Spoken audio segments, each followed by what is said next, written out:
All right, so welcome all of you to the Grounded Online Campaigning webinar by Stay Grounded. My name is Magdalena Heuwieser, or Lena. I'm a co-founder and campaigner of the network Stay Grounded. We're a global network with 160 member organizations around the world, and we what we want to do is to share skills and knowledge and experiences between different groups, people who struggle against airport expansion, who fight for a reduction of aviation and for climate justice. So the webinars are one of the cool things we do in order to share those skills and knowledges. And today we will talk about how we can do social media in times where it's very necessary to also post critical content on social media and make this in the most effective way. So we have Manuel Grebenjak, also campaigner at Stay Grounded, and he's doing our social media and communication. So he will share everything you know with us, and maybe you can also explain a bit more on your background. Yeah, hello from my side. Like Lena said, I am campaigner at Stay Grounded since last autumn. I studied communication science and political ecology, and I've been working with different NGOs, with different grassroots groups, mainly on climate justice and related topics over the last years. And yeah, now I'm doing mainly the online campaigning for Stay Grounded. This webinar will be a lot oriented on when it comes to the tactical side of all of this topic, online campaigning, and not so much about content. It will be, the first part will be a little bit, here you have the schedule about how to get attention on social media, what content to use, how could it look like, but that will just be a short part. And after that, I would jump into different platforms and show you some maybe also known things, but also some tips and tricks you could use to use them more effectively and efficient. So we will concentrate on Twitter, Facebook, and Telegram as the channels, and then I'll speak about Canva a little bit, which is a platform where you can easily create your own pictures, share pics, and stuff like that. And after every part of the presentation, of course, you can ask questions, or just anytime ask questions if you have some. Yes, so just before we go into the next session, I just want to quickly know who's here on in this webinar, and maybe we can you can write some answers to my questions into the chat. So you can open the chat, and then I have a question for you, and you can think about the answer, write it, and then I say go, and in the second you can send your answer. So the first question I have to you is, which city are you joining us from? So you can type it, wait, and when I say go, you can send it. So go. Okay, Helsinki, Cologne, Vienna, Ljubljana, Ulm, Germany, Freiburg, Toulouse, Rotterdam. Wow, big mixture, cool.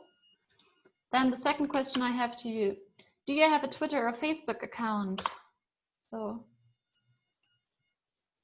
you can send your answer. Yes, yes, Twitter, both, yes, both, no. Okay, so a good mixture too. And the last question is, what's your main interest in this workshop? What do you want to do with the skills? Like one main thing you want to learn. So please wait, we're sending, type. You have some time to think about it.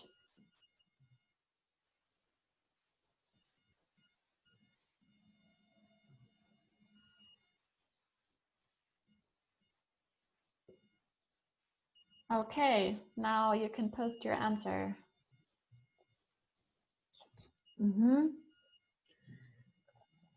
So improve the technical skills for social media, skills for my activist group, using Twitter for outreach. Use it in our campaigns, help stay grounded with social media. That's great too. I will use it in my organization to develop a communication strategy. So that's the degrowth info organization. Cool. And today you'd like to get money. What? You want to get money through social media? Let's see. Okay, let's see what that's about. All right, I hand over to Manuel. Okay. And, whenever you have a question in between, you can also raise your hand. I guess Tehran, you don't mean to raise your hand still, or maybe that's some important thing too. That after you raised your hand, you have to lower your hand again after you spoke. Or do you want to speak, Martin?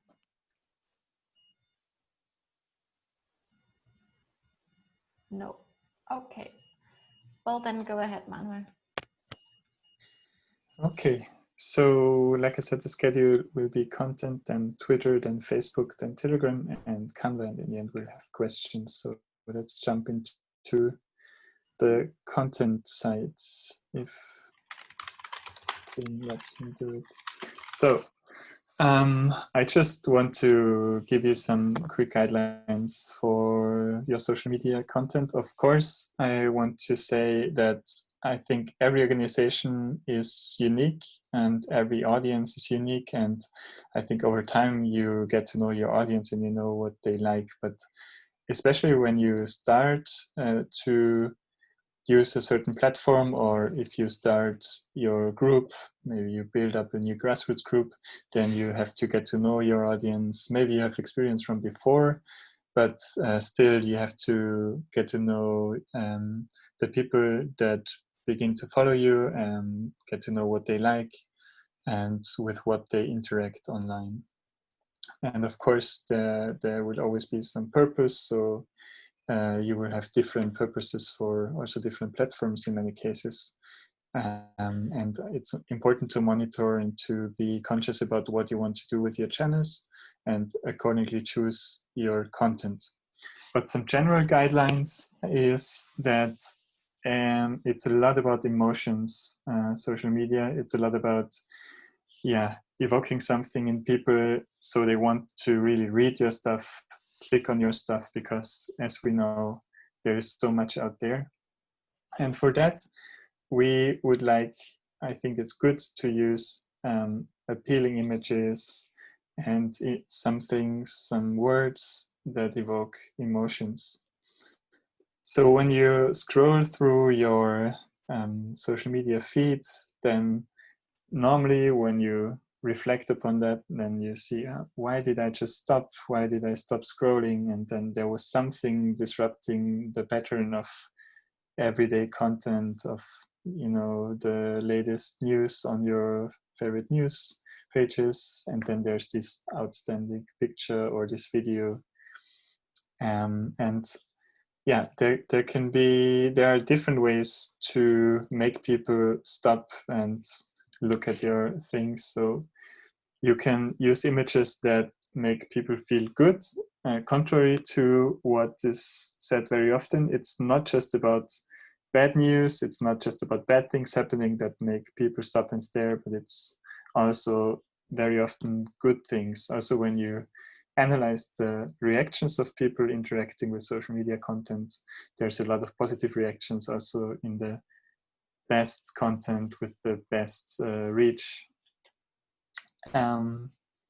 So good emotions. Second, present something unusual, something bizarre, something that you never see in reality. Could be a picture, but also text.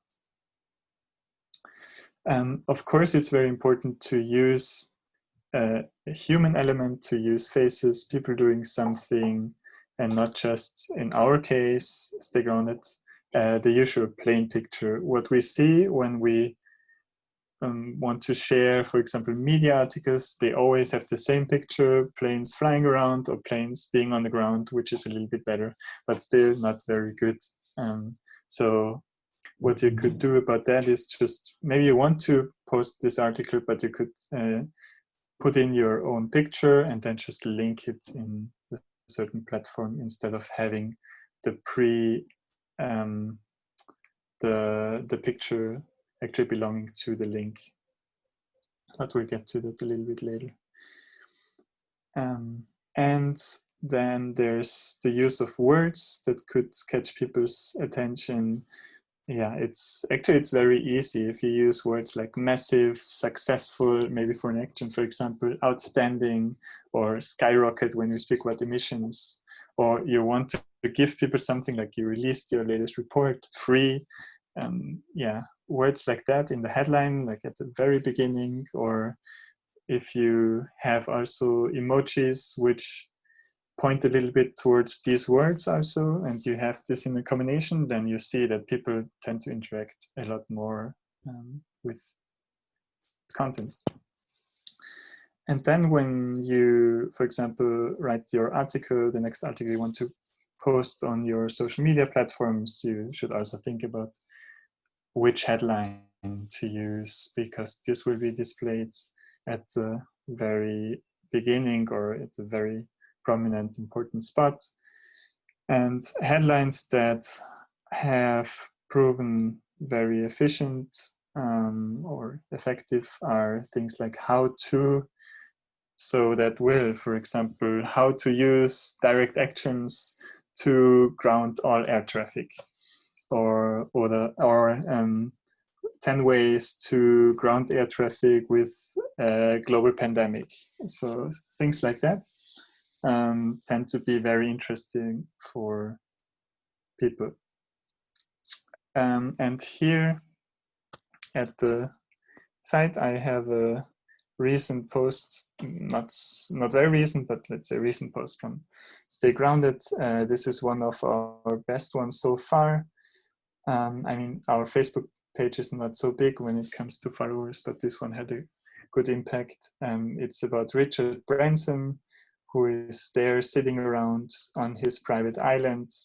We used an emoji and we broke the pattern of our usual hashtag we used for this campaign, which was Save People Not Planes. In this case, it was Save People Not Billionaires. The billionaire obviously is Richard Branson in this case, like I said, sitting around on his private island.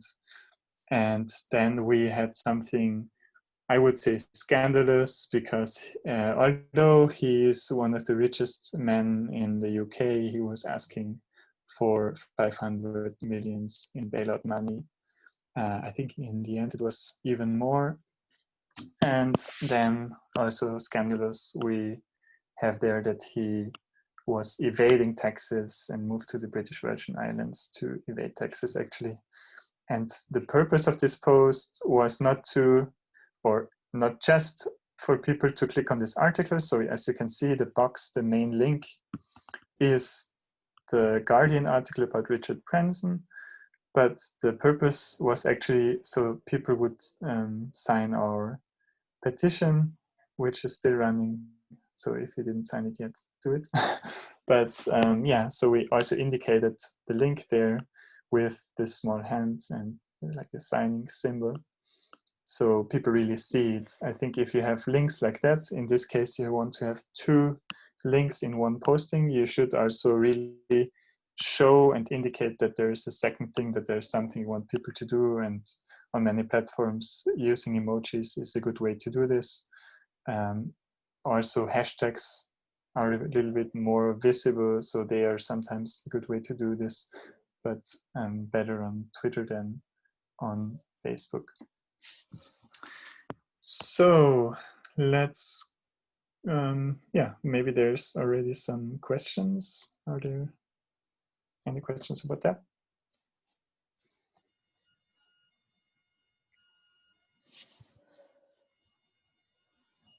If not, I go on to the next slide. So in general, if you look at all the content that could be presented on social media and you categorize it, then there some smart people did a comparison between different types of content. And as you can see there in the graphic, it's a pretty big difference which content you use and how often it gets shared. So here's all content, the average. Don't ask me for which page this was. It's not ours, but I think you can more or less generalize it.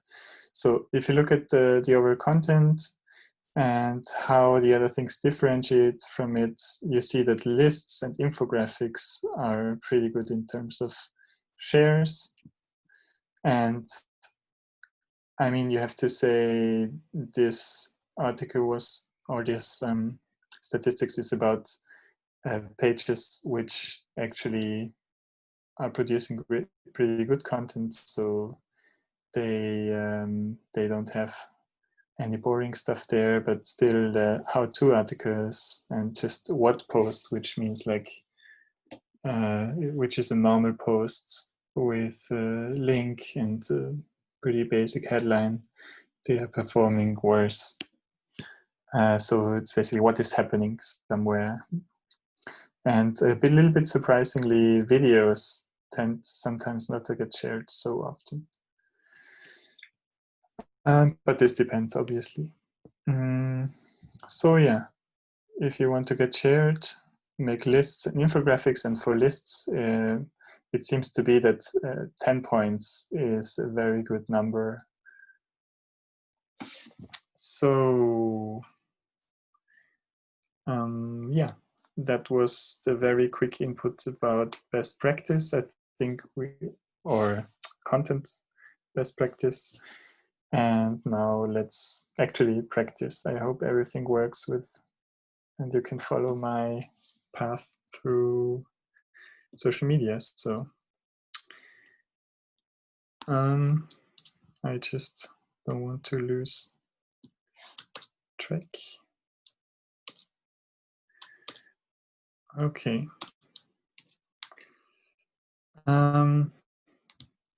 Let's move on to Twitter. Can you see me? Can you see my screen still? Yes. Yes. Okay, we're on Twitter.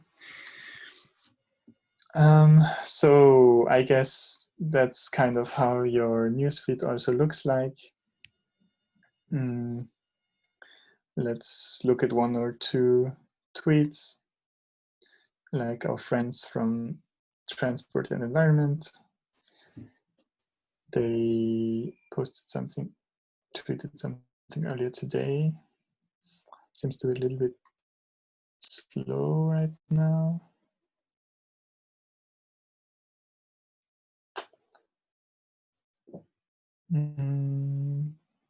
Sorry that it's loading a little bit slowly.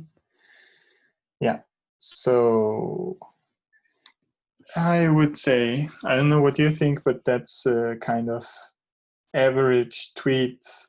There's maybe some good things about it, some bad things about it, but it's a thing we struggle very often with.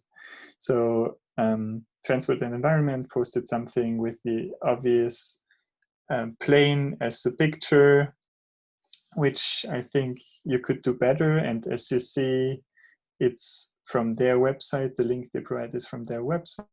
So actually it was them who, yeah, who used the picture. They were not dependent on someone else. So maybe that could be done better. But then they used a lot of emojis to make some, to point some things out. And we're tweeting about the bailout of Austrian Airlines, which was released and presented yesterday. And here they speak about the conditions.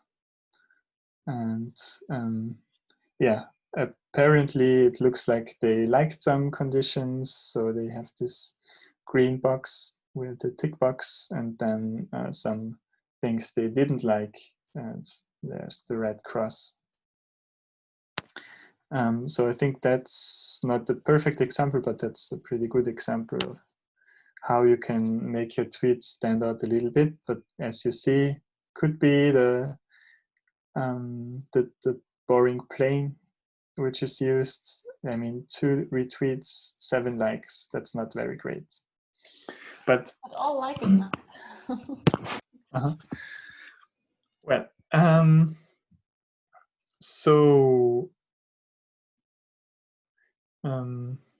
yeah, let's look at how you can actually have a bit of overview, because I was starting from the normal news feed where you have your lists with hundreds, and I mean it's endless. It's an endless number of tweets, and I'm sorry that my computer seems to be very slow.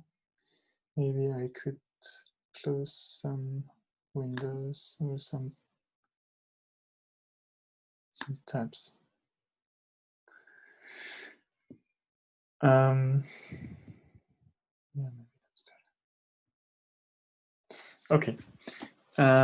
Yeah, you have your endless news feed, and I don't know how many people you follow on Twitter, but for many people it's a lot and it's too much. I can say that also from myself. I can say that for Stay Grounded. So what you can do is to create lists to have more overview, and then to check them regularly, and especially if you want to, for example, write something about a certain topic and you want to get informed. So for example, I mean, as you can see, we have quite some lists here. Let's look at the Stay Grounded members lists. Of course, not all our members are on Twitter, but quite some of them are on Twitter, and we added all of them and constantly add them to this list, where you then have an overview about what all of them tweeted. And you can, much more easily engage with certain groups of people. And here at the top, when you click at these 3 dots, you can change what you actually see. So now we are seeing the latest tweets first, because that's what we indicated. But actually the standard is to see top tweets. So then you would see the tweets with most interactions, tweets which are most in line with your algorithm, which is, well, very complicated, as you might know, which is true for Twitter and also for Facebook, maybe even more. And is based on interaction, on how you behave on this certain social media platform, on which words you're looking for in the search function and things like that. So I would say, if you want to, on Twitter, if you want to follow a certain topic or a certain group of people specifically, then create such a list or different lists for these topics and check it regularly. And it's also a kind of compliment on Twitter to add people to groups, which is pretty nice sometimes. Yeah. That's the next check. The next point is the search function, because maybe not all of you know it, but the search function on Twitter is much more powerful and much more useful than many people know. So one of the easiest ways to use it a little bit more efficiently is to use to indicate how many favs, how many favorites, how many hearts a tweet you want to see should have, because this indicates that some people kind of liked it or found it interesting. So you could look for airline bailouts in our case, airline bailout, and then you type in min underline favs and 10 like this, and you search. And best is then, because you already, it's like you have these options like top and latest, which are normally relevant most of the time. And you can go to latest because the 10 favs are already indicating kind of its top tweets. So go to latest, and then you see the latest tweets, which have airline and bailout in the text, and have minimum 10 favs, 10 hearts. You can also do this with more, for example, 100. Let's see what happens. Yeah, for example, then you would have the latest tweet by Unearthed, which is a Greenpeace investigative journalism platform, and they spoke about the UK bailouts. So then you could use this even more in detail, and one option is the language option. Then you could, for example, just look for, now we have, obviously because it's airline bailouts, just English tweets, but you could also look for German tweets with language DE. And then there's a stick on the tweets. That's very nice. So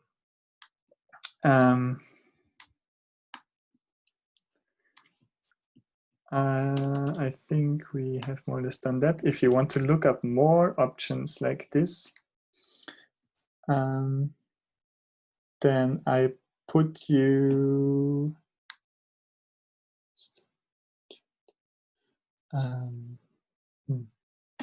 somehow my chat is gone. Yeah, I'll send you a link to a page where you can look up different, there's the chat. Yeah, here's a link to a page where you can look up different options, different things you can put into the search function, and to refine your search. Okay.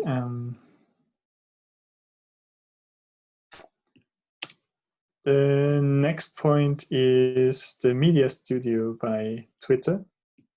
So if you go here on more, and it could be especially if you're new on Twitter, or if you never used the Media Studio before, or if you never use a lot of media resources, then you would have to activate it. And I think, funnily, the easiest way is to actually Google Twitter Media Studio if you're logged in, and then you can activate it. But for many accounts, it should actually be activated.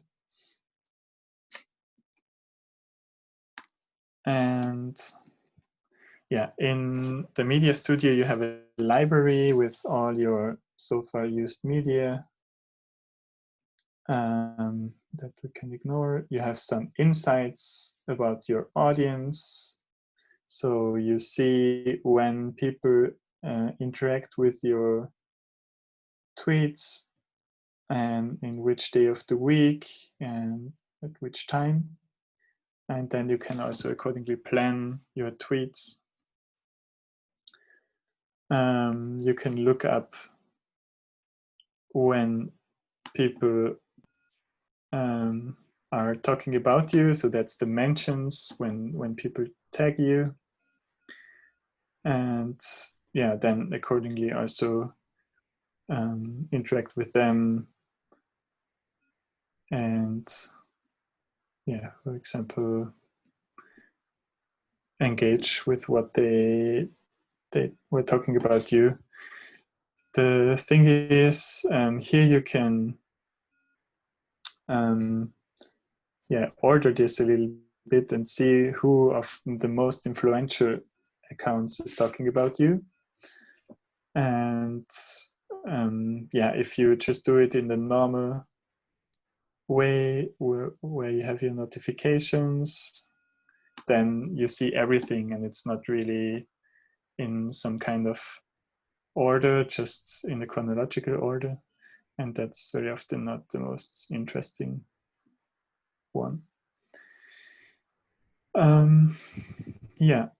And what you can easily do in the library is schedule your tweets, although this is now much more easy than it was before, namely to schedule tweets.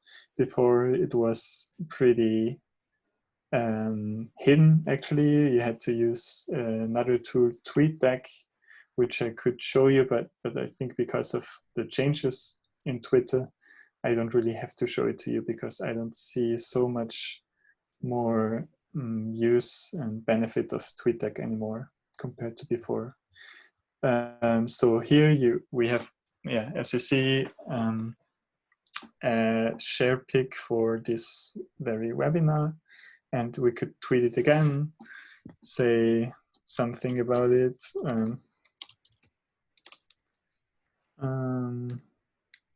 and schedule it here. So we could also write everything today and then schedule it for tomorrow. So when you have videos, you could also pre-upload videos, here at upload media, and then, but now we don't have something to upload, and then tweet it before, and actually also edit some media settings, which is very interesting because normally you would just tweet something, get it out there, and everyone sees it. But maybe sometimes you have an audience which is mainly English speaking or an international audience, but then you want to produce a video for a certain occasion in another language, let's say Spanish, and then you can here indicate some content restrictions. Let's say this is a Spanish video, and you want to include just Spain, and for some reason Argentina. And so just people in these countries will see your video. I mean, it's not working perfectly because maybe in these countries there's other people living with who speak other languages who actually don't speak Spanish, and their videos in Spanish, or some people have their region, their location hidden. Maybe they use certain browsers or whatever.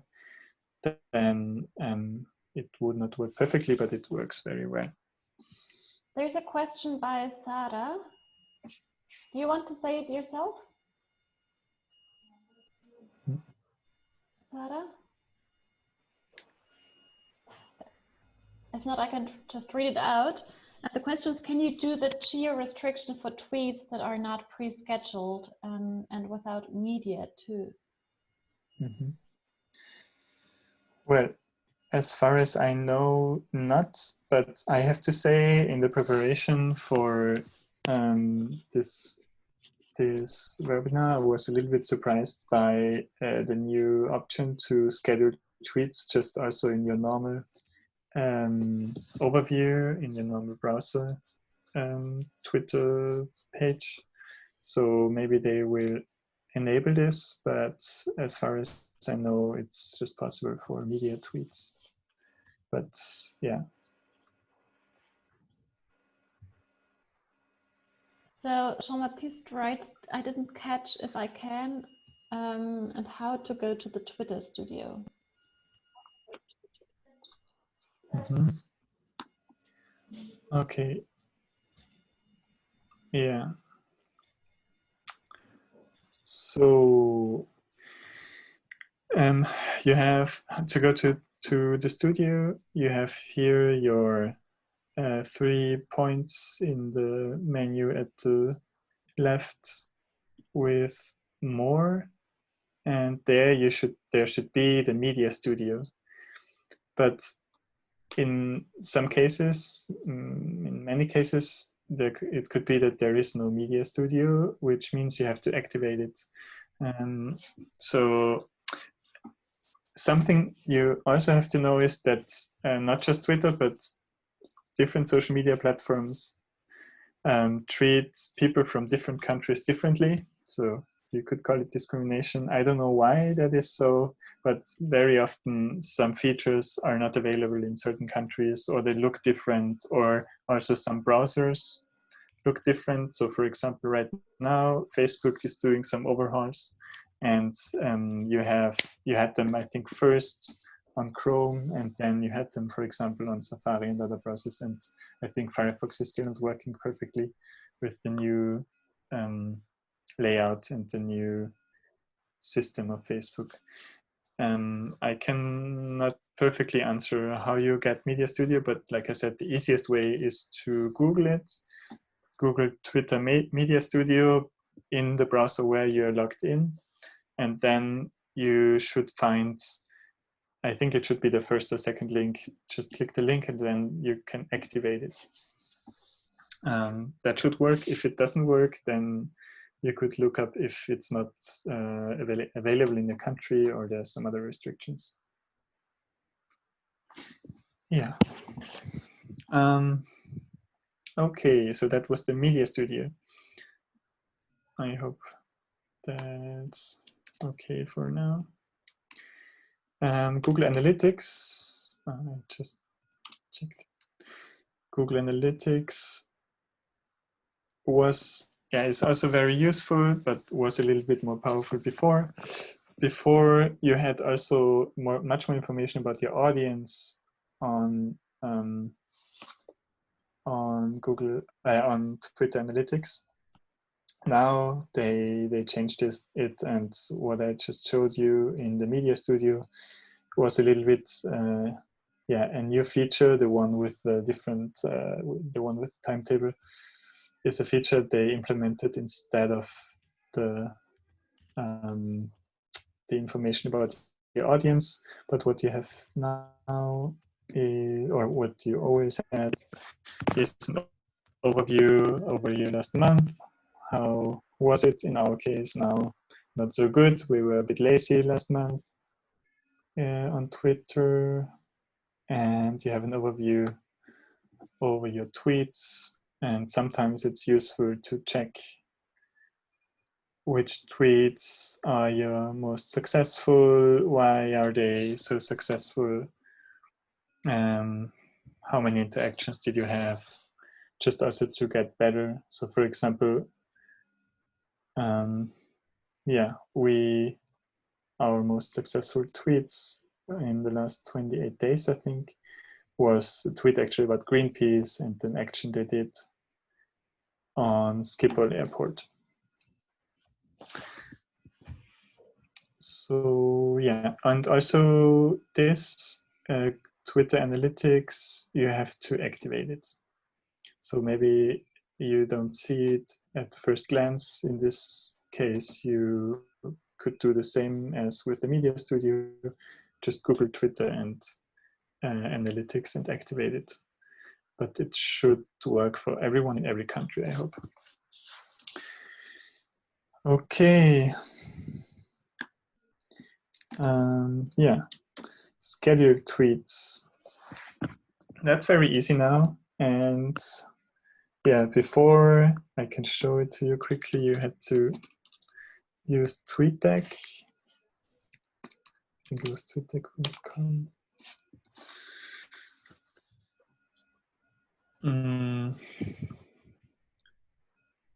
Where you have sometimes overwhelming overview over your Twitter accounts, you can have an overview over different accounts, monitor them, monitor different hashtags, and so on. And it's so massive that it needs to load a long time.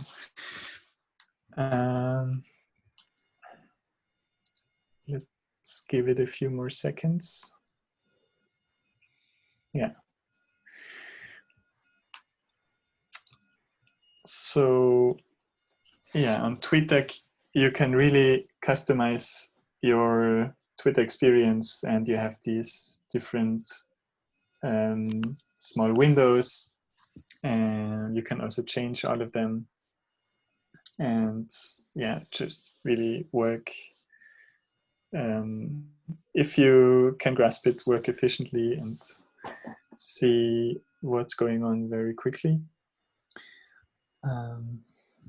And here you can plan tweets.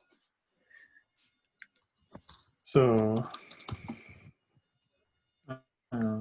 yeah, here you can schedule tweets, and that was possible since always. So you can also add images, and yeah. But now it's even easier. That's good. Just on your normal, in your normal browser, you can now plan tweets if you click at this little button and choose when you want to release it. Yeah, so sometimes it's useful to pre-schedule tweets, just work on it, refine it, and then release it tomorrow morning, 9:30. Yeah. So that's also a very good way to work effectively, because I think if you're using Twitter very often, you know that there's a bit of, it's a factor for distraction. And if you really do your Twitter work, let's say 1 or 2 or 3 hours a day, and really do it and then finalize it, and you know that over the next 2 days there will be 5, 6, 7 good tweets released, then you can go on with other work, for example.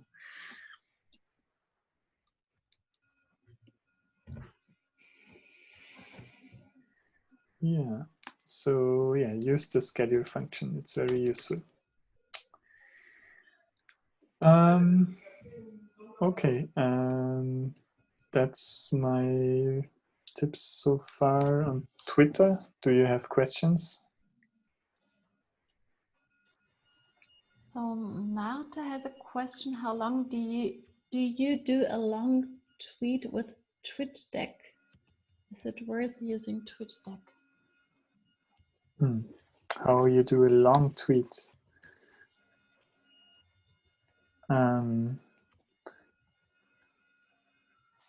And please, feel free to speak. You don't need to use the chat. You can just raise your hand, or just, if it doesn't work to raise your hand, you can just speak out. Maybe it's easier. Yeah, I did not catch why. Well, let's first do the question from Marta. Can you hear me? Yes. Okay, sorry. Thanks for this. I just want to meet by a long tweet is when you want to do several tweets in a row, you know, like you do one and then the other and then the other, so that you can explain a longer story. Sorry, I don't know what's the word for that. How do you, I tend to use Tweetdeck, but I don't see how you can do that with Tweetdeck, you know. And then I was also wondering if Tweetdeck is also, it's mostly useful because you can, you know, you can schedule your tweets, or does it have, I mean, do you actually use it, or it's not really worth it? Thank you. Yeah. So about that, what you were talking about is a thread, no? So I didn't understand what you meant by long tweet. So there's the option of having several tweets in a row, which is very good for, like you said, explaining things, or giving additional information on a certain topic, linking several things. which belong together. But as far as I know, and like I said, it could be that in some countries it's already possible, or in other browsers it works differently. But as far as I know, you cannot do this in advance. So you have to create a thread, as far as I know, just on the go, and not before. You can just schedule just normal tweets, just one tweet at a time. That's a bit the downside. It would be very useful sometimes to be able to create threads in advance. But yeah, still very often it's good to schedule them just when you want to tweet something and you will not have time when you actually want it to be released. And about Tweetdeck, I think it was much more useful before. As you can see, you have a lot of different boxes where you can, for example, follow hashtags and then have an overview.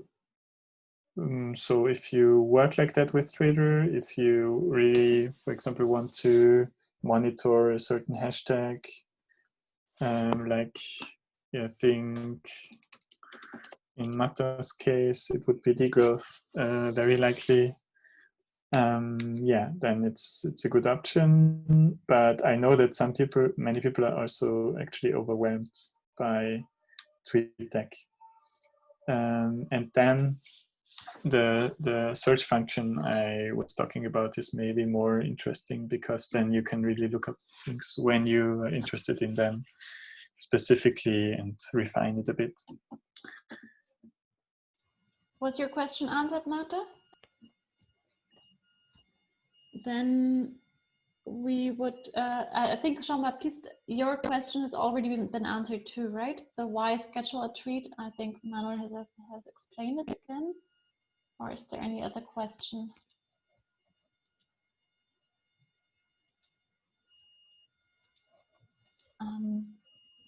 I have a question, like when is the best time for tweets?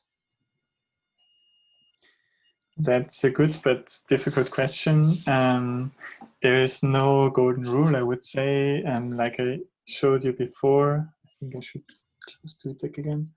Like I showed you in the media studio, we have different times for the Stay Grounded accounts when a lot of people are engaging with us. And if you monitor your audience, then you know when they are most responsive. But of course, in general, it's not at 3 in the night or so, but rather, people tend to check Twitter when they go to the office in the morning. So around, let's say 9 or 10, normally it's a good time. And then actually, for many pages, Twitter stays at the kind of plateau, and it's working pretty well throughout the day. Still, depending on where you are, where your followers are from, during midday, during lunch, it's a little bit less, obviously. So that would be earlier in Central Europe and later in Spain, I guess. And then after, like in the afternoon, again, there's a good level again until the evening, actually. So there's also a lot of interaction in the evening. But like I said, it depends on your audience, with who are you engaging normally, and and where you are based. And for example, Stay Grounded has an audience from a lot of different countries. So also that, for us, I think there's even less of a golden rule, because there's people from the US following us who have a very different time zone. There's people from Asia following us who have a very different time zone to them and to most of us in the team, and so on. Okay, thank you. I just had a question to all of you. which you can answer quickly on the chat, and then we would move on with the next section because we already have 1 hour of webinar and only 1 hour left.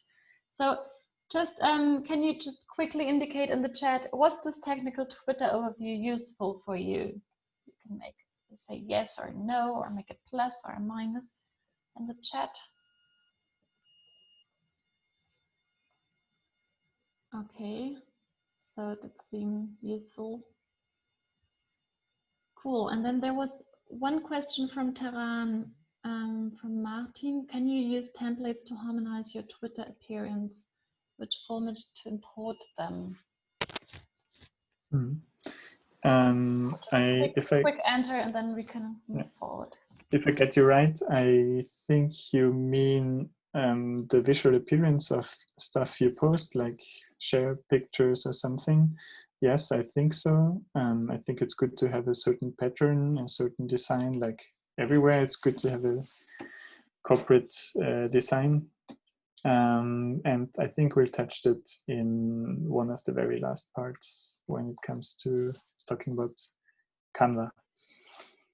So yeah, I hope that's good for now, and we could go over to Facebook.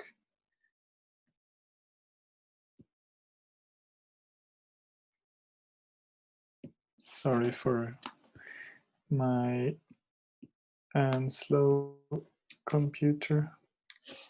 Sorry. Okay.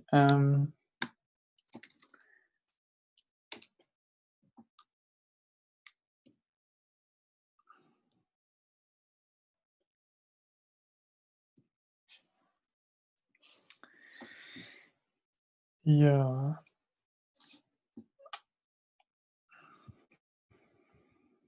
So.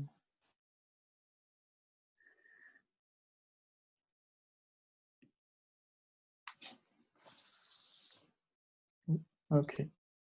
So here's our Stay Grounded Facebook page. If you are an admin of a Facebook page or editor of a Facebook page, then you know that over the last months a lot has changed, and Facebook looks pretty different. Also for just normal persons, normal users, it looks very different.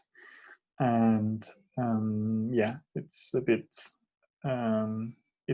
hard to begin or to adapt to the changes for some, I think.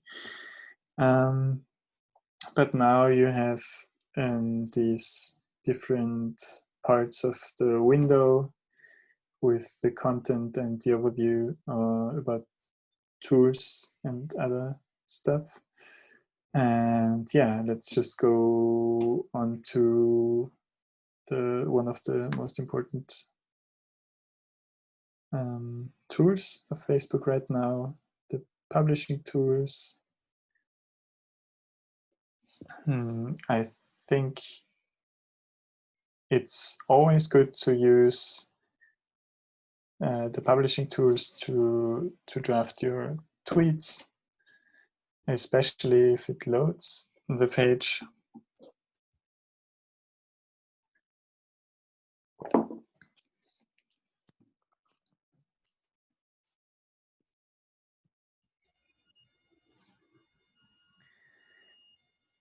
Yeah, let's try it again. Oh no.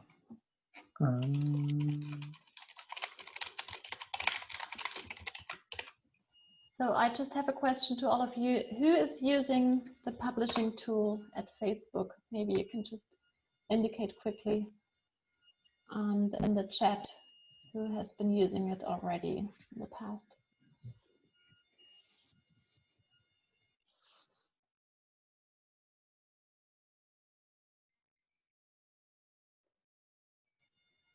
Okay, so some have, some haven't.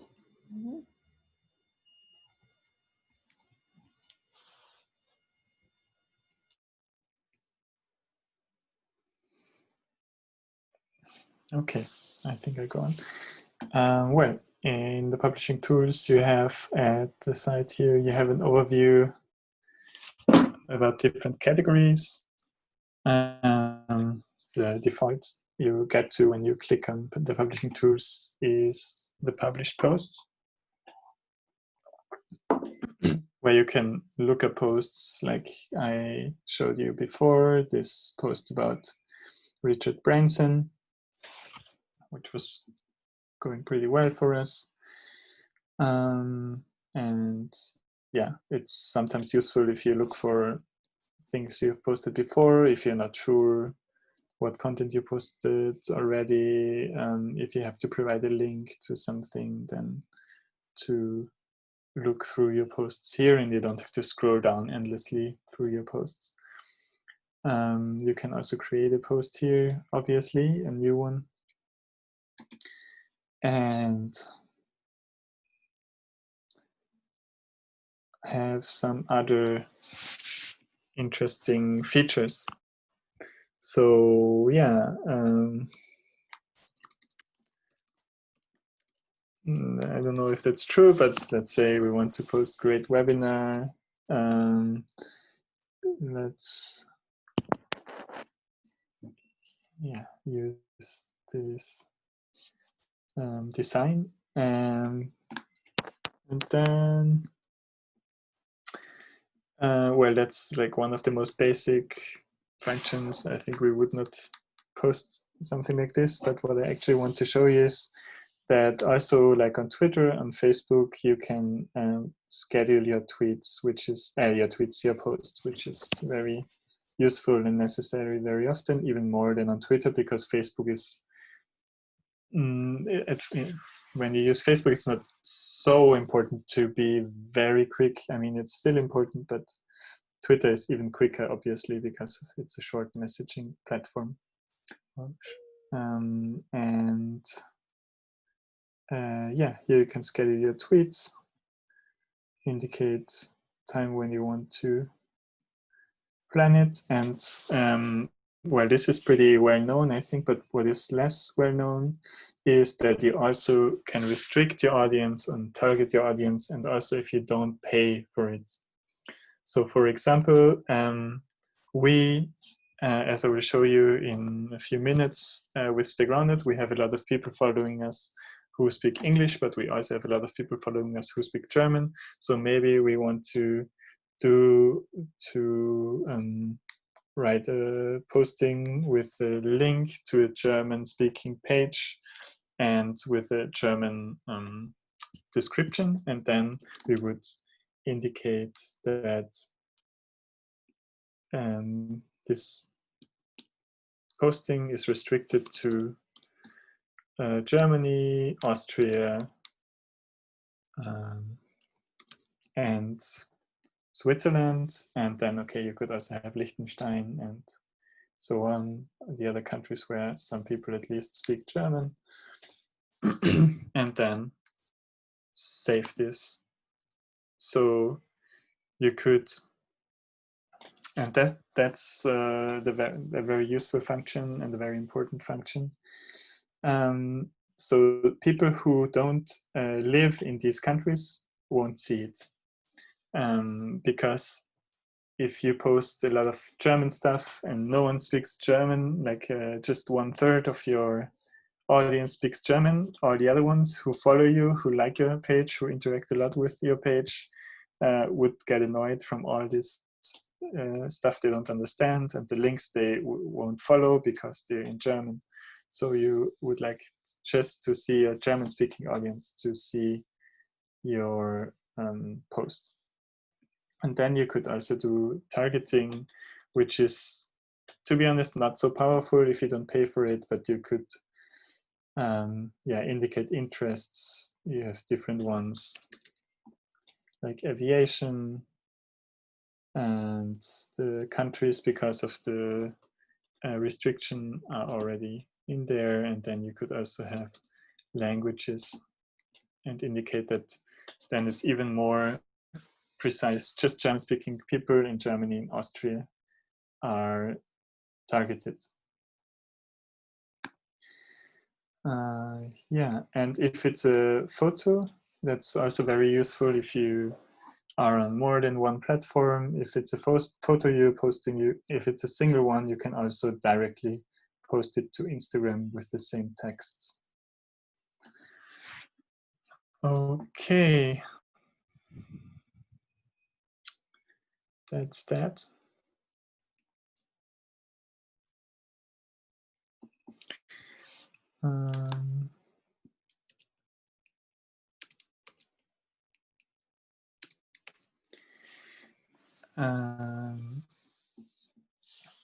Yeah, let's go back to Richard Branson. I think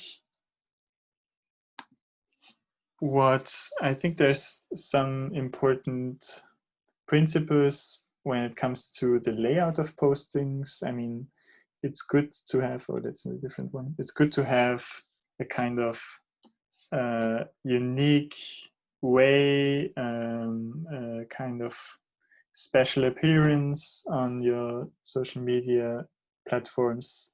I mean, it's also good or enough to have a certain way of speaking to people on one platform. You can speak differently on Facebook than you speak on Twitter, for example.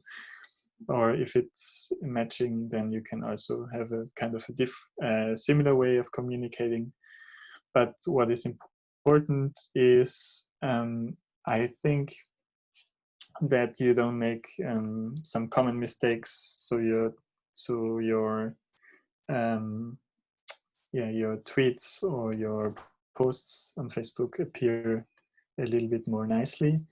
And one example for this is if you post something,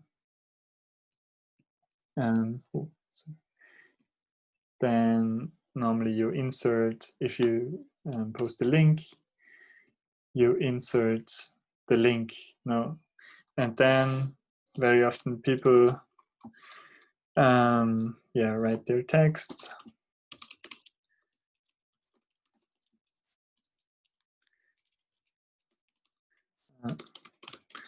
And then they leave the link here. And that's unnecessary, because if you have the box down there and Branson is already sitting on his private mansion on the Virgin Islands in your post, then you can actually delete this link. You don't need it anymore, and it appears already nicer. Or if you have a long text,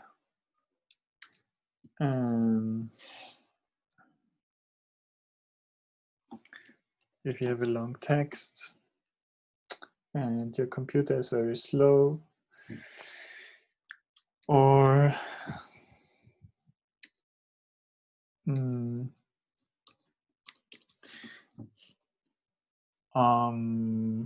a long text with different information, and it's just good to have also some structure in your texts. And you should not just, if you write something that's like 5, 6, 7, or 10 lines, you shouldn't have just one piece of text, but you could have one headline, and then longer texts, first paragraph, and then make a next paragraph.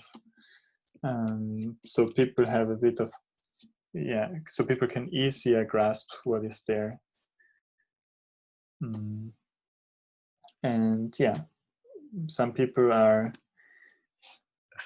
find it very important to have very short post texts. I mean, on Twitter you have the limit, obviously, of 280 characters. Before it was just 140, and so there you cannot make it longer. But on Facebook it's almost unlimited, and then you should have some structure like you have in this posts. You have a kind of headline, and then we have here 3 parts for the good, the bad, and the ugly, with also some emojis, and then also the last part.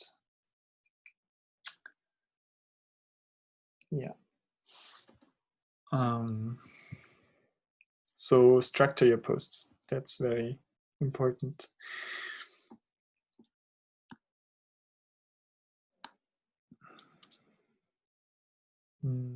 I'll create a studio. So the next point I want to show you, the next tool, is the Creator Studio. which is taking over more and more functions of Facebook. Before, the Creator Studio was just an option to use it, and now it's getting more and more mandatory to actually do certain things you need if you are responsible for a Facebook page and you want to manage it professionally. And yeah, it's like all the Facebook things, it needs a lot of performance from your computer, at least from mine.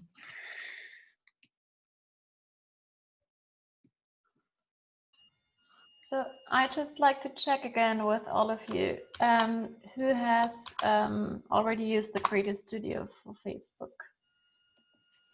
Just to get another view.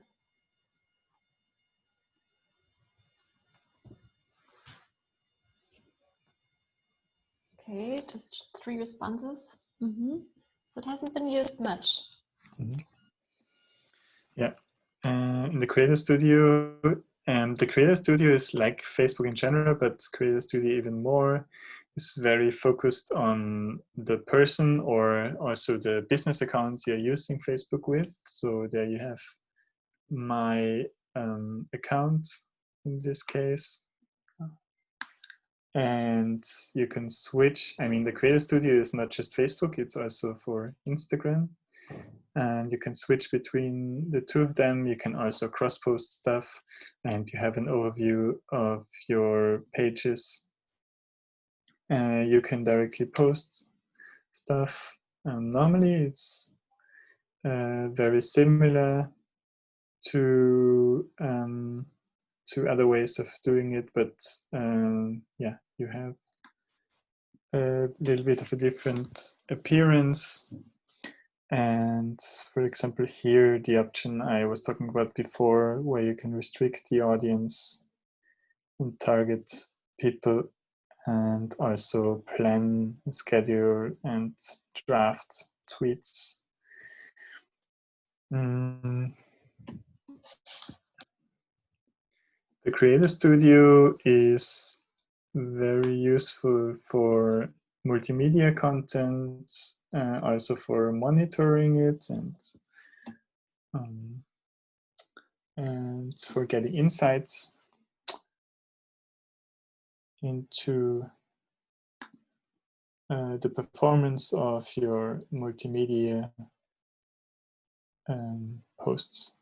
So one thing is with Stay Grounded, we did not post a video recently, so unfortunately I cannot show you the insights for a video here, but it's very, I just want to show it to you, and it can be very useful to get to know a little bit more about your audience, because they are a little bit more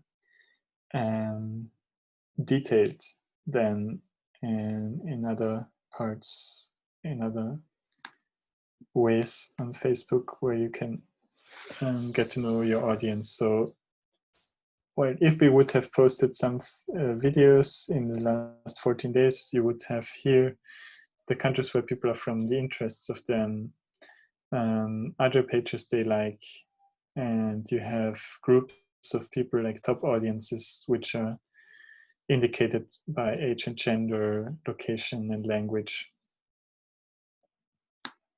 And yeah, that's very useful to know sometimes, especially things like language. So what content should you post and use to get more reach? And yeah, you can also do this in other ways.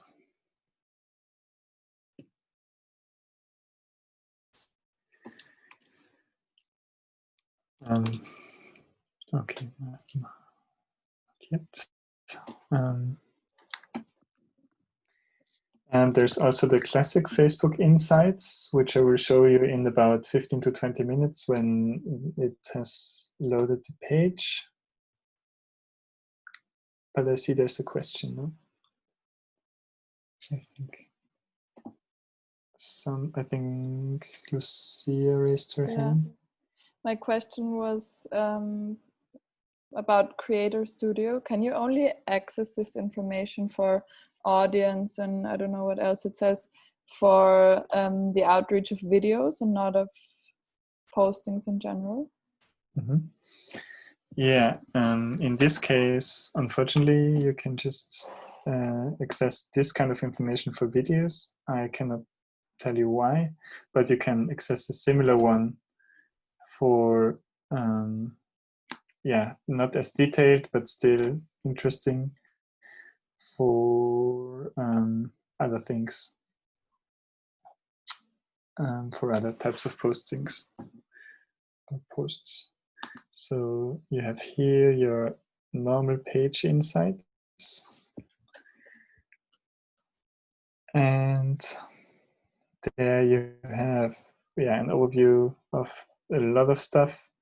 And for example, people, and that's very useful because it also indicates you age, gender.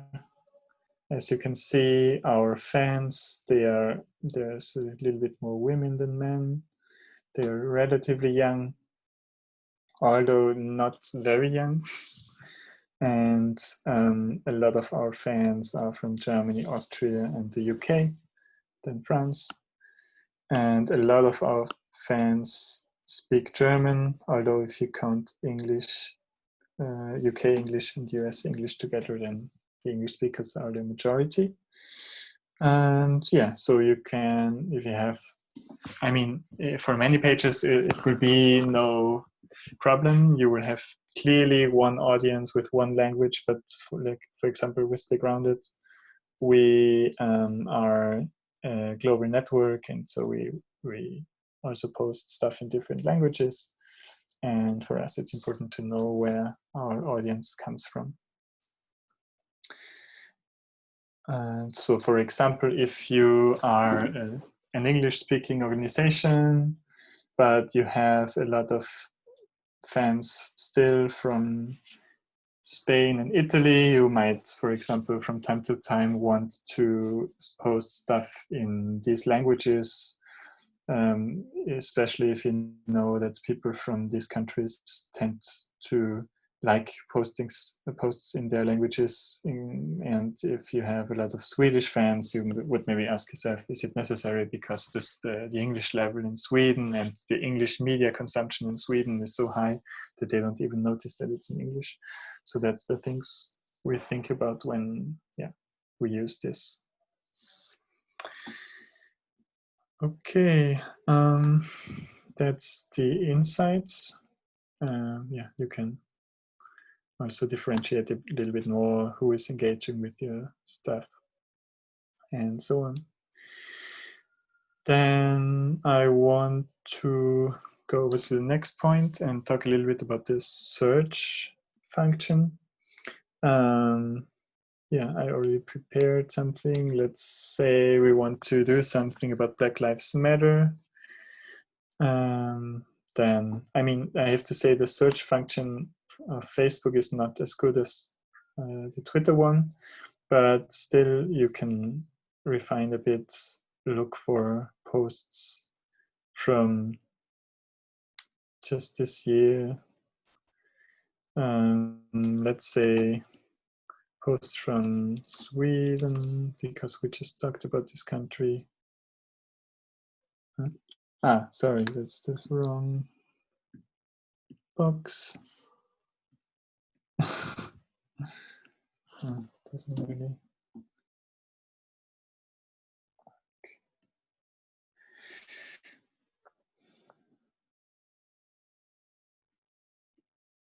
What?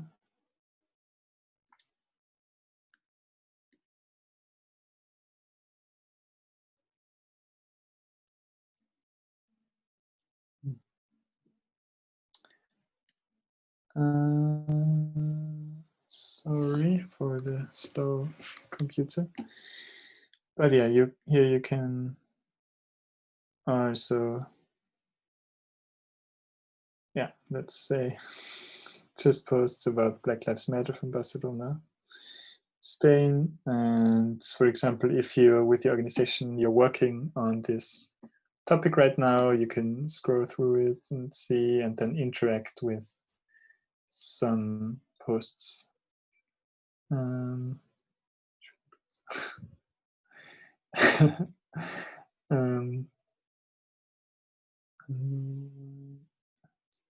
Strange.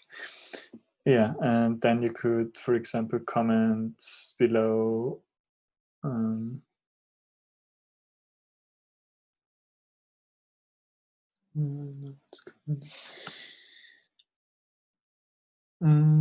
Yeah, another thing that can be useful if you're working on a certain topic, and let's maybe use another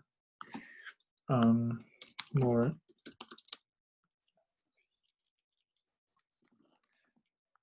another word.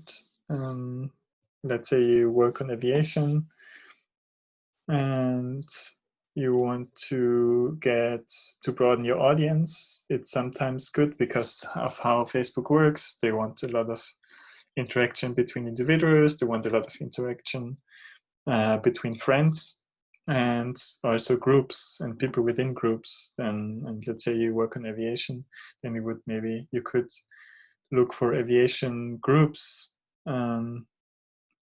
from a certain city, well, maybe not Vienna. If it's aviation, that should be a different language, but let's say London. And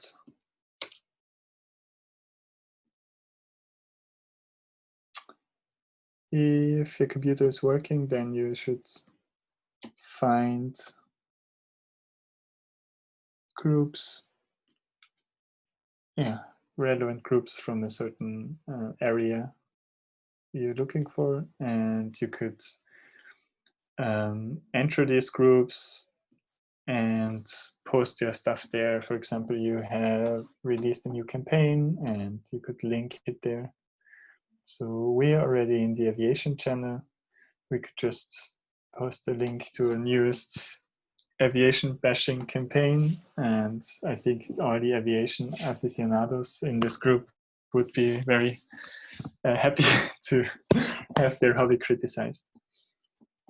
Yeah, and I think that engaging with groups and in groups is a good way to broaden your audience and to reach out to different people who might be interested in your stuff. Okay. Yeah, I already covered insights. Yeah, that was it. It was quick, except for the loading screens. Are there questions about Facebook, about the Facebook part? Yeah, I actually have a question. So with Twitter, you have this endless line of stream, like of posts, but then with Facebook, what would be the optimum number of posts per day, and also what would be the ideal timing in between in order to get the highest reach, basically? Very good question again. Obviously, that depends on your page and your audience, and you know them best. But what is very different from Twitter, although also on Twitter, it's not good to have unlimited tweets. I think you should also, give them some time to get, so to speak, distributed and to get some reach. I think just tweeting, if it's not a threat, what Mata was asking for, then it's good to wait between different tweets, especially if it's, for example, in the same language and on the same topic.